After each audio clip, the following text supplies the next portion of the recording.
Good evening बेटा। सो देखो बेटा, ਹੁਣ ਲਾਸਟ ਜੋ ਆਪਾਂ ਟੌਪਿਕ ਕਵਰ ਕੀਤਾ ਹੈ ਨਾ ਉਹ ਹੈ dot product of to vectors. तो ਉਹਦੇ ਬਾਰੇ ਆਪਾਂ ਇਨ ਡਿਟੇਲ ਸਾਰੀ ਡਿਸਕਸ਼ਨ ਕੰਪਲੀਟ ਕਰ ਲਈ ਸੀ, ਹੈ ਨਾ। ਹੁਣ ਬੇਟਾ ਅਸੀਂ back to motion in 2D ਵੱਲ ਆ ਰਹੇ ਹਾਂ। ਜਿਹੜਾ ਮੋਸ਼ਨ ਇਨ 2D ਔਰ 3D ਹੈ ਨਾ, ਉਹਦੇ ਵਿੱਚ ਐਕਚੁਅਲੀ जो स्टूडेंट्स है वो प्रॉब्लम कितना फेस करते हैं या कितने फेस करते हैं। देखो बेटा, ਜਦੋਂ ਵੀ ਤੁਸੀਂ ਕੋਈ ਵੀ ਸਟੇਟਮੈਂਟ ਨੂੰ ਰੀਡ ਕਰਦੇ ਆ, ਕੋਈ ਵੀ ਸਟੇਟਮੈਂਟ ਨੂੰ ਰੀਡ ਕਰਦੇ ਆ ਨਾ ਜਦੋਂ ਤੁਸੀਂ, ਤਾਂ ਉਸ ਸਟੇਟਮੈਂਟ ਤੋਂ ਇਹ ਕਲੀਅਰ ਹੋ ਜਾਏਗਾ ਕਿ ਜਿਸ ਪ੍ਰੋਬਲਮ ਦੇ ਨਾਲ ਤੁਸੀਂ ਡੀਲ ਕਰ ਰਹੇ ਆ। ਹੁਣ ਗੱਲ ਨੂੰ ਸੁਣਿਓ, ਬਹੁਤ ਧਿਆਨ ਨਾਲ ਸੁਣਿਓ। ਦੇਖੋ, ਕਿਉਂਕਿ ਜਦੋਂ ਅਸੀਂ ਪ੍ਰੋਬਲਮ ਦੀ ਕਲਾਸੀਫਿਕੇਸ਼ਨ ਕਰਨ ਲੱਗ ਜਾਾਂਗੇ ਤਾਂ ਫਿਰ ਸਾਡੇ ਕੋਲ ਉਹਨੂੰ ਸੋਲਵ ਕਰਨ ਦੇ ਜਿਹੜੇ ਆਪਸ਼ਨਸ ਹੈ ਉਹ ਵੀ ਪਤਾ ਲੱਗਣ ਲੱਗ ਪੈਣਗੇ, ਕਲੀਅਰ ਹੋ ਜਾਣਗੇ ਆਪਾਂ ਨਾ। ਹੁਣ ਮੈਂ ਤੁਹਾਨੂੰ ਦੱਸਿਆ ਹੋਇਆ, ਦੇਖੋ ਕਿ ਇੱਕ ਤਾਂ ਤੁਸੀਂ ਜਦੋਂ ਵੀ ਮੋਸ਼ਨ ਦੇ ਬਾਰੇ ਡਿਸਕਸ ਕਰਦੇ ਆ, ਮੋਸ਼ਨ ਦੇ ਬਾਰੇ, तो एक तो तुसी उस मोशन दी प्रॉब्लम दी क्लासिफिकेशन करनी है यूनिफॉर्म मोशन ते नॉन यूनिफॉर्म मोशन दे बिहाफ ते। हुण मैं सारा एग्जांपल दे नाल आपां क्लियर करांगे। दूसरा बेटा, जदों असीं नॉन यूनिफॉर्म मोशन दी गल भी करदे हां तां इह भी फर्दर दो कैटेगरीज बनदियां वा, uniformly accelerated motion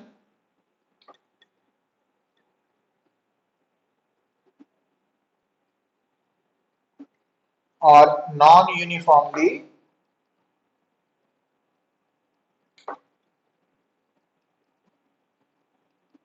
accelerated motion. तो ये कैटेगरीज है जिहड़ियां कि तुहाडे सामने आउणगीआं ना।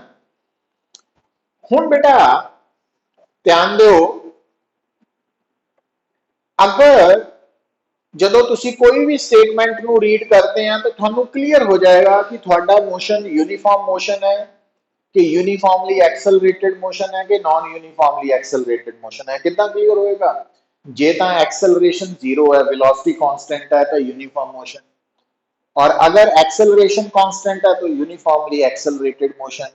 और अगर एक्सेलरेशन टाइम डिपेंडेंट है या एक्सेलरेशन पोजीशन डिपेंडेंट है, देन थोड़ा मोशन हो जाएगा नॉन यूनिफॉर्मली एक्सेलरेटेड मोशन।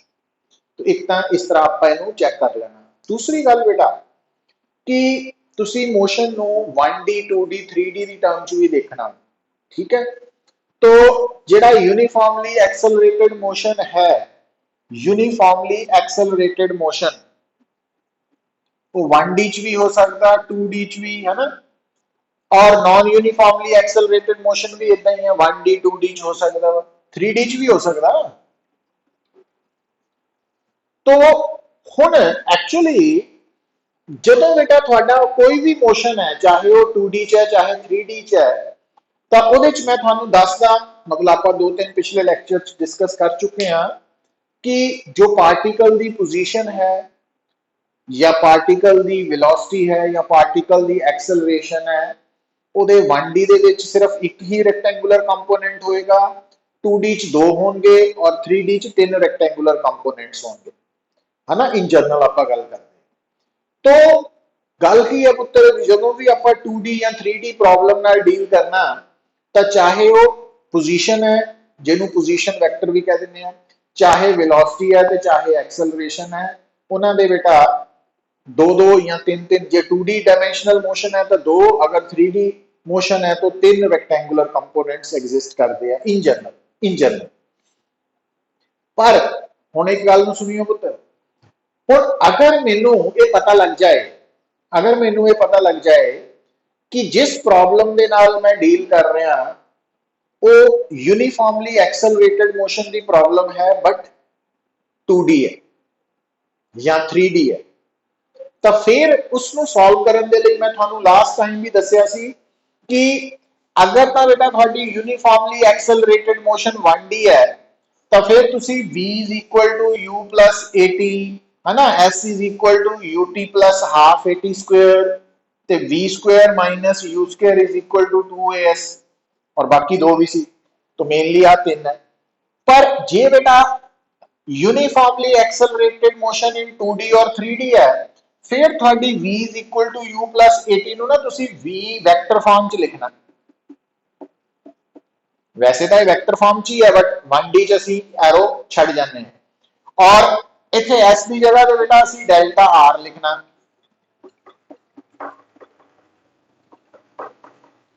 और v square minus u square is equal to 2,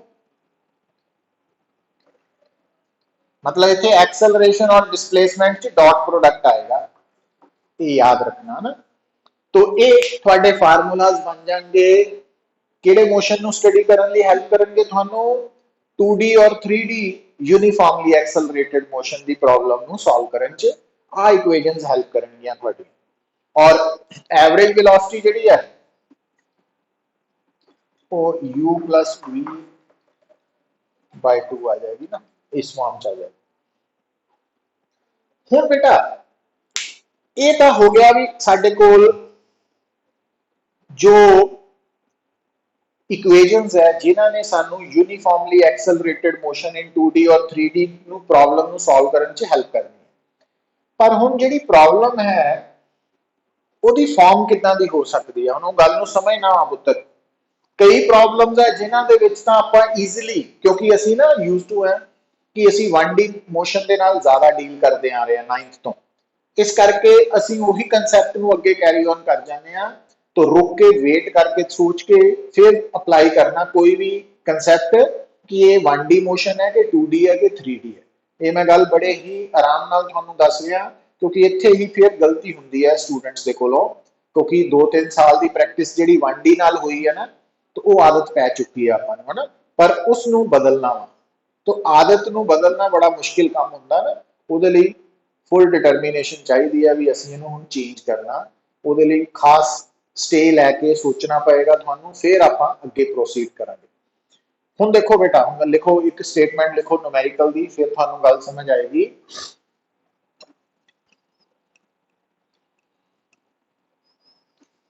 लिखियो बेटा, बड़ा सिंपल न्यूमेरिकल है।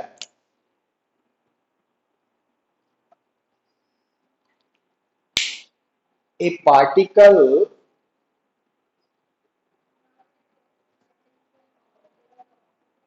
is moving in xy plane. A particle is moving in xy plane. तो वैसे तो हम इथों ही क्लियर हो गया भी ये 2D मोशन है xy plane, such that such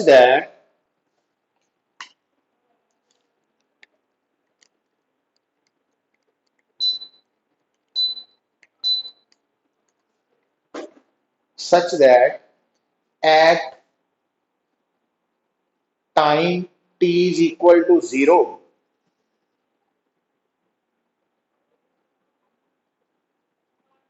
velocity of particle at time t is equal to 0, such that at time t is equal to 0, velocity of particle is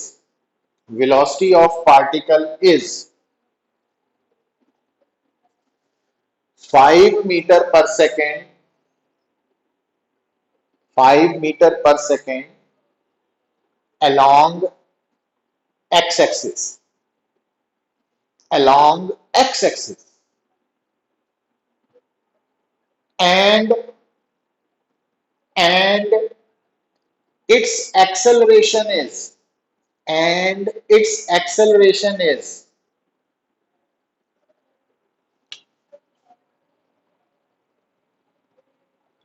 3 meter per square second j cap.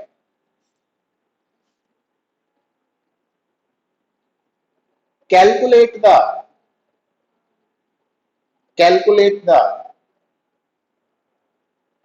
velocity of particle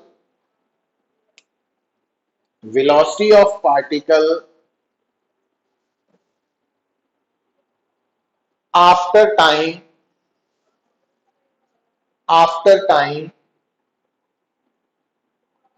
2 second, after time 2 second। बस इन्नी हले आप statement no इनू हम elaborate करना पुत्र हम गल सुनो। हुण अगर मैं थानू पूछा कि ये मोशन 1D है कि 2D है, तुसी आंसर कर सकते हैं पुत्र? 2D है। कितना पता लगा? हाँ हुण एक गल नोट कर लियो, हुण नो डाउट है उन्हें पहले ही लाइन च एक्स वाई प्लेन कहता, पर गल नूं सुन लो पुत्र, इनू भुलना नहीं। अगर अगर थोड़ी किसी भी प्रॉब्लम दे विच वेलोसिटी ते एक्सेलरेशन दे विच बेटा जो एंगल है वो ना तो 0 डिग्री होए, 0 डिग्री कदों होएगा? वेलोसिटी और एक्सेलरेशन च एंगल जदों दोनों सेम डायरेक्शन च है, ते ना ही एंगल 180 डिग्री होए। 180 डिग्री कदों होएगा? जदों एक्सेलरेशन और वेलोसिटी हाँ ऑपोजिट डायरेक्शन होंगे। तो अगर इन्हां दोनों सिचुएशंस नूं हटा दईए तां तुहाडे केस दे विच बेटा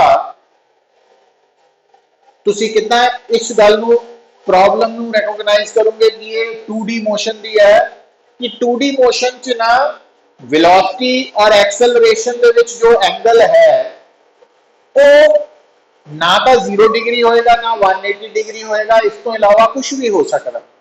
और तुसी चेक करो कि थोड़ी जिहड़ी वेलोसिटी है ਉਹਦੇ ਵਿੱਚ ਤੇ एक्सेलरेशन च एंगल कितना वा, क्या थानू पता लग रहा? इनिशियल वेलोसिटी और एक्सेलरेशन च एंगल हाँ, ਇਹਦਾ मतलब इत्थों पता लग गया भी ये 2D मोशन है। अच्छा हुण बेटा दूजे मैनू जवाब दिओ, क्या ये एक्सेलरेशन कांस्टेंट है कि वेरिएबल है? कांस्टेंट है। ਇਹਦਾ मतलब तुसी हुण इस प्रॉब्लम नू कितना नोट करोगे कि तुसी लिखोगे कापी पे, है ना, पेपर लिए नहीं लिखना, अपने लिए लिखना कि ये केड़ी प्रॉब्लम है? Uniformly accelerated motion in 2D, in 2D। तो इदा लिखना वा। अच्छा ताकि तुहानू पता होवे कि मैं केड़ा कंसेप्ट लगाना वा।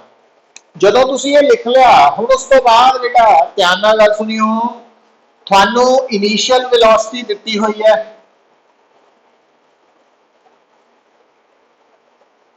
और एक्सेलरेशन दिती हुई है और फाइनल वेलोसिटी निकालनी है। ठीक, हुण आम स्टूडेंट पता की करता? हुण गल सुनियो पुत, तुसी आम स्टूडेंट ने पता की करना? U गिवन है 5, A गिवन है 3 और P गिवन है 2, V निकालना है, V is equal to U plus 80, तो 5 plus 3 into 2, 5 plus 6 is equal to 11 metre per second. चलो काम खत्म, पर गलत हो जाना पुत्र, गल नूं सुनो। तो आपां इस नूं सॉल्व करन दे लई फार्मूला वैक्टर फॉर्म च जदों लिखिया पुत्र तां इत्थे वैक्टर फॉर्म दे विच ही वैल्यूज पुट होनी है। U है 5 i कैप और A पता की है 3 j कैप इंटू 2, तो थोड़ा answer 5 i cap plus 6 j cap velocity आ गई, 11 नहीं आई। तो अगर मैंने कोई कहे इस पार्टिकल की स्पीड दसो, तो मैं लिखांगा अंडर रूट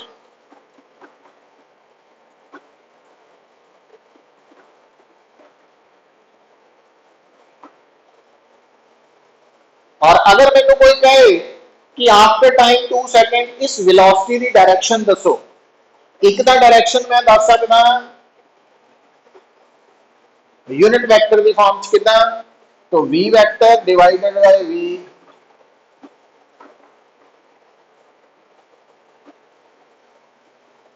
दूजा थानू दसिया होया कि जे हाँ दूसरा बेटा आप डायरैक्शन दस सकते हैं एंगल की टर्म च भी। हुण देखो थोड़ी जिहड़ी वेलोसिटी है वो आई और जे मतलब एक्स वाई प्लेन च लाई कर रही है, तो तुसी की करना पुत्र, सब तो पहला एक्स वाई प्लेन मार्क कर लेना। और तुसी की देख रहे हैं वेलोसिटी का जिहड़ा कंपोनेंट है वह मैग्नीट्यूड 5 है और डायरेक्शन एक्स वाल है।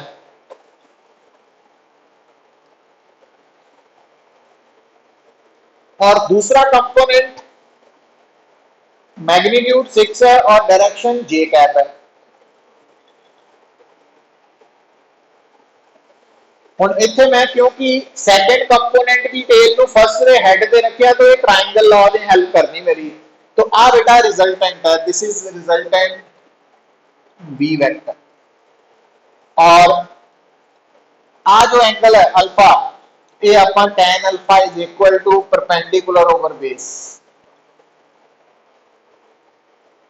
तो इट मींस जेडी वेलोसिटी आफ्टर 2 सेकंड है वो एक्स एक्सिस दे नाल कितना एंगल बना रही है बेटा, अल्फा एंगल बना रही है। और अल्फा की वैल्यू tan इनवर्स। तो हुण अप्रोच नु देखो है ना, हम जल्दबाजी नहीं करनी, क्योंकि तुसी आ मैथड नु अडॉप्ट कर लेना। ਇਹਦੇ ਚ ਕੀ ਗੜਬੜ ਹੈ, ਇਹਦੇ ਚ ਅਸੀਂ डायरेक्शन मतलब आ ਜਿਹੜਾ फार्मूला वा, तो एक नो डाउट है भी वेक्टर फॉर्म ही है, पर इतने एरो ना पाउंड करके ना ਅਸੀਂ समझ नहीं पाने उस गल ਨੂੰ। तो ये 1D ਲਈ ਅਸੀਂ ਪ੍ਰੈਫਰ ਕਰਦੇ ਹਾਂ इस फॉर्म ਨੂੰ, बट 2D या 3D ਲਈ इस तरह प्रॉपरली लिखनी है। और जिथे ਤੁਹਾਡਾ वेक्टर है ना उत्थे वैल्यू ਨੂੰ विद प्रॉपर साइन या आई कैप जे कैप पुट करना बेटा, और उस तो बाद आंसर आना वा। तो ये फर्क देखो दोनों च, आ गलत है आ राइट है।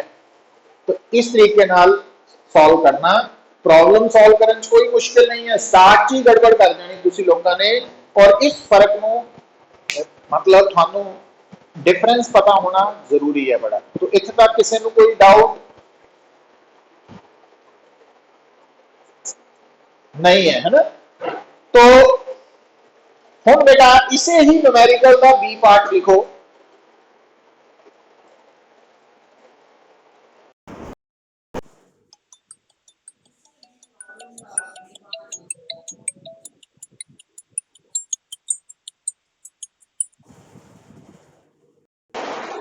देखो इसे ही प्रॉब्लम का B part, if in the above numerical, if in the above numerical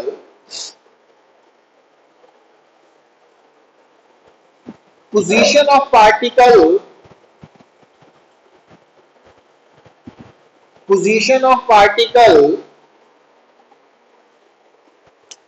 at time t is equal to 0 is, if in the above numerical position of particle at time 0 is meter, find the position of particle after 4 seconds।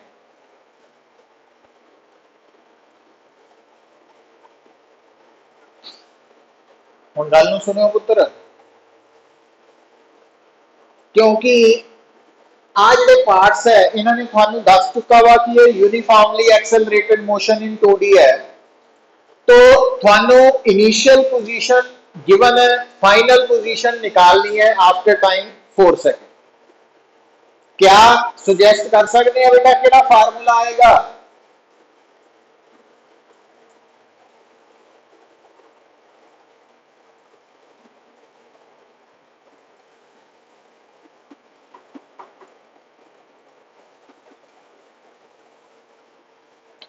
हम तुसी कहोगे ये तो displacement दसदा वा, तो displacement की है फाइनल माइनस इनिशियल।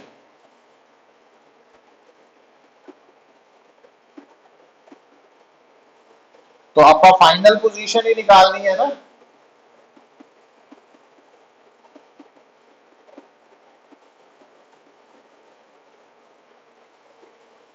और इनिशियल पोजीशन सानू कोऑर्डिनेट्स दिते हैं अगर बेटा, तो क्या पोजीशन वेक्टर बना सकते हैं।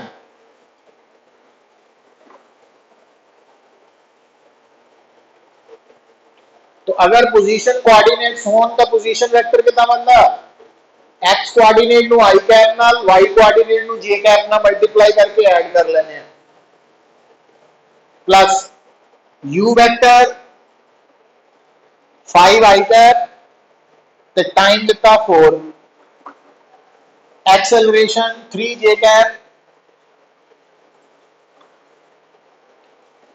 so 2 I cap minus 3 j cap plus 20 I cap plus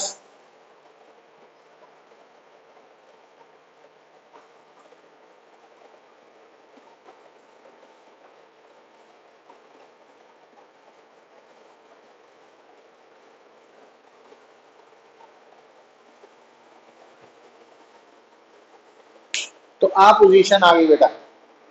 और ये पोजीशन कोऑर्डिनेट्स अगर दसने हैं तो आ बन गया 22 ते 21। और अगर इन्हों डायग्राम च समझना तुसी तो आ देखो, आ एक्स एक्सिस है, आ वाई एक्सिस है, इधर नेगेटिव है, इधर नेगेटिव एक्स है, इधर नेगेटिव वाई है।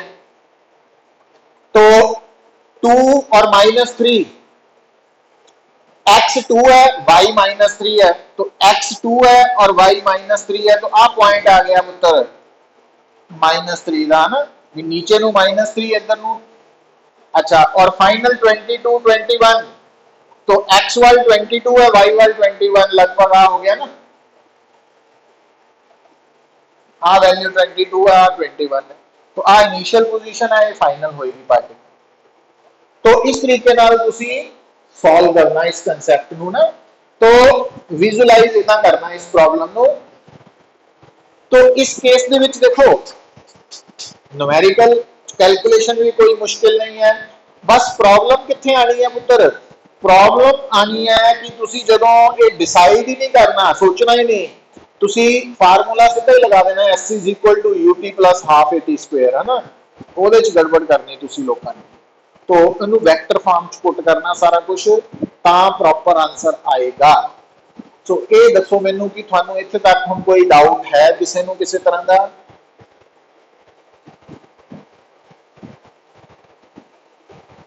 आर्यन, चित्राक्ष,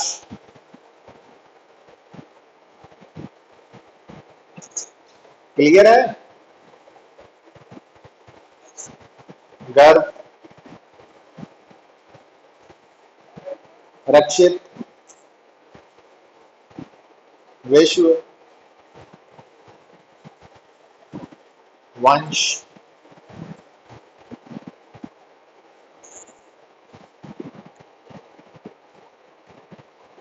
लाव्या,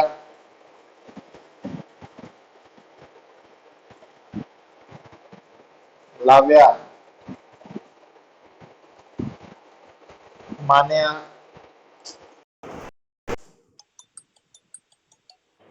मान्या,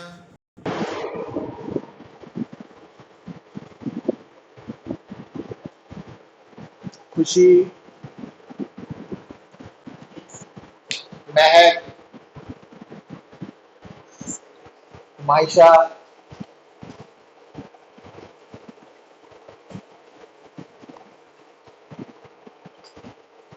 चलो हुण देखो बेटा,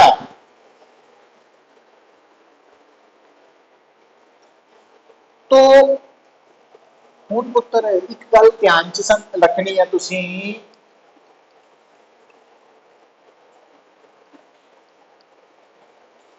देखो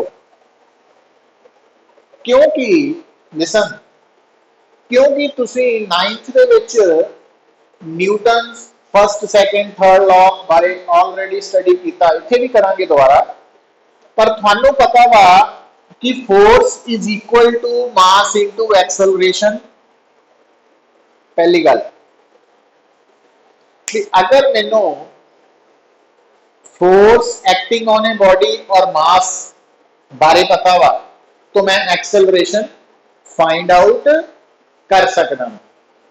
अगर मैनू फोर्स ते मास बारे पता है, बॉडी का मास और बॉडी पे लगने वाली फोर्स पता, तो मैं एक्सेलरेशन फाइंड आउट कर सकना उस बॉडी की बाय यूजिंग दिस फार्मूला। पहली गल। दूसरी गल बेटा ध्यान दियो, फोर्स एंड एक्सेलरेशन वो हमेशा सेम डायरेक्शन चुनते हैं। जे मैं थानू कहा ना कि बॉडी के ऊपर फोर्स लग रही है अलोंग ईस्ट, ਇਹਦਾ मतलब बॉडी की एक्सेलरेशन भी अलोंग ईस्ट है। जे मैं थानू कहा ना बॉडी पे फोर्स लग रही है वर्टिकली डाउनवर्ड, बॉडी की एक्सेलरेशन भी वर्टिकली डाउनवर्ड है। जे मैं थानू कहा ना फोर्स लग रही है अलोंग नॉर्थ, तो बॉडी की एक्सेलरेशन भी नॉर्थ ही है। तो ये गल भूलनी नहीं है कि बॉडी पे लगन वाली फोर्स और एक्सेलरेशन दोनों की डायरेक्शन सेम होती है। और जे मैनू फोर्स पता तो मैं एक्सेलरेशन निकाल सकता। सिंपली की करना, फोर्स नू मास नाल, बॉडी के मास नाल डिवाइड कर देना। हुण ये पॉइंट तो सानू क्लीयर हो गया है ना। हुण इनू भुलना नहीं है। दो गल्लां मैं की दसियां तुहानू कि बॉडी का मास ते बॉडी पे लगन वाली फोर्स पता वा तो आपां मैग्नीट्यूड ऑफ फोर्स निकाल सकते हैं। तो जो डायरेक्शन फोर्स की है सेम डायरेक्शन एक्सेलरेशन की है। ये भी बड़ा इंपॉर्टेंट है क्योंकि सानू आदत नहीं ना है डायरेक्शन के नाल, इस करके गड़बड़ कर जाते असीं लोग। तो वैक्टर की डायरेक्शन भी उन्नी ही इंपॉर्टेंट है जिन्ना उसका मैग्नीट्यूड है। इस गल नूं भुलना नहीं। हुण बेटा जे आपां नूं ये गल समझ आ चुकी है तो आपां इसको हुण अप्लाई करिए। देखो लिखो, ए particle is moving, A particle is moving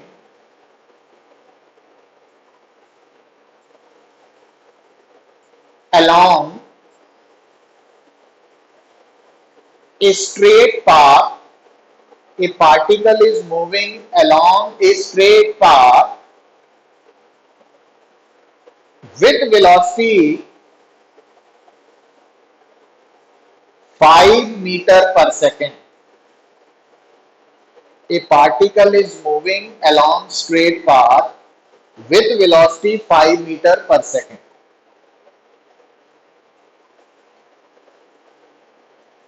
At time, at time t is equal to 0,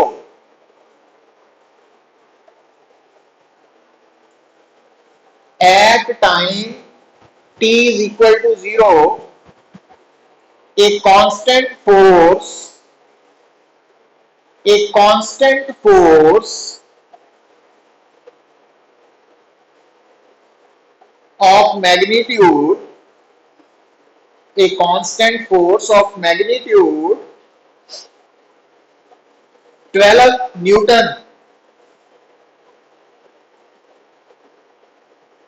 starts acting on the particle, starts acting on the particle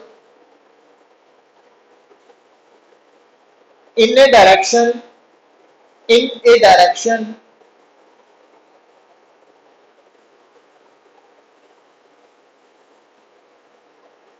perpendicular to initial velocity of the particle, perpendicular to initial velocity of the particle.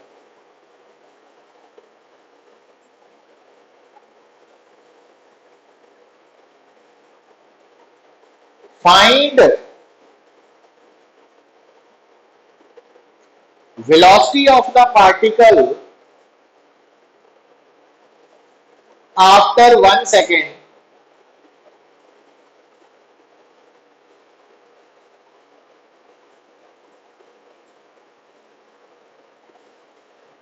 If mass of the particle is, if mass of the particle is 2 kg,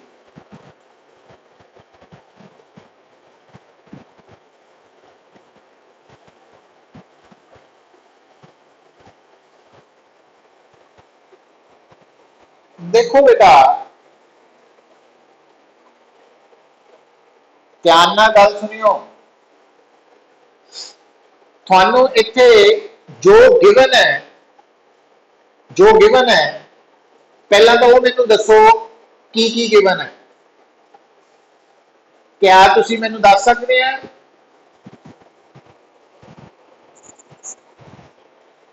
velocity given है, फिर force given है, फिर अच्छा, फिर motion केड़े nature का है? 1D के 2D? केड़ा मोशन है ये?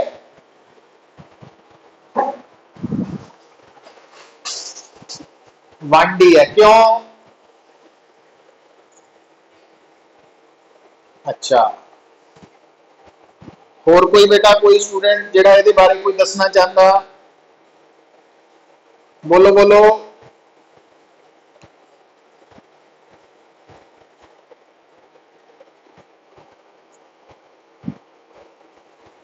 नहीं नहीं, मैं खुद मैं अपने व्यूज नहीं दे रहा, थोड़े हाले सुन रहा, फिर मैं फाइनल व्यूज दूंगा ना। तुसी बोलो। शायद नहीं, कॉन्फिडेंस ना गल करनी है। गलत हो ठीक है, कोई गल नहीं, कॉन्फिडेंस मस्त है। गलत भी बोल रहे हैं, हाँ 2D।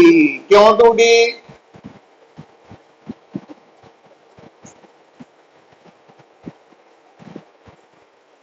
ठीक है, बिल्कुल ठीक पुत, शाबाश। अच्छा, हुन होर कोई स्टूडेंट जेड़ा कोई अपने व्यूज देना चाहता पुत?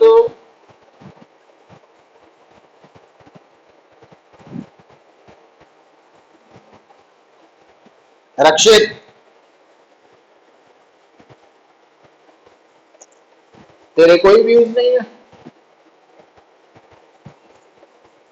क्यों?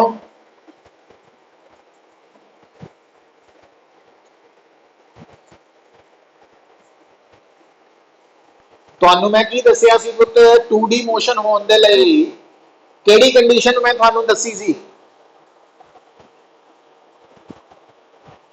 लिखाई है मैं कुछ?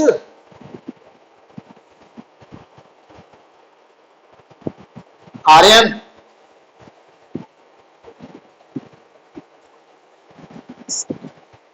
2D मोशन होने दे लई केड़ी कंडीशन मैं बोली सी ਤੁਹਾਨੂੰ?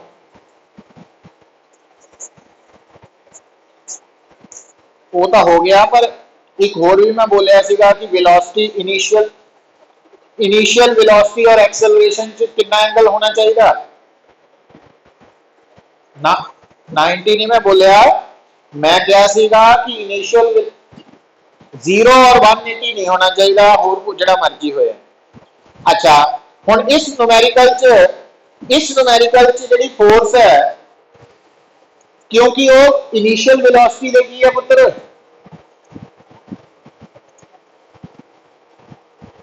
परपेंडिकुलर, तो एक्सेलरेशन इनिशियल वेलोसिटी दे की है?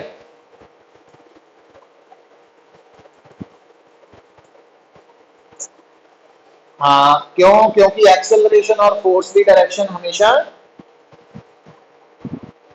सेम होंगी है, सेम होंगी है। तो इसका मतलब ये 2D मोशन है, ये 2D मोशन। तो पर इतना करो,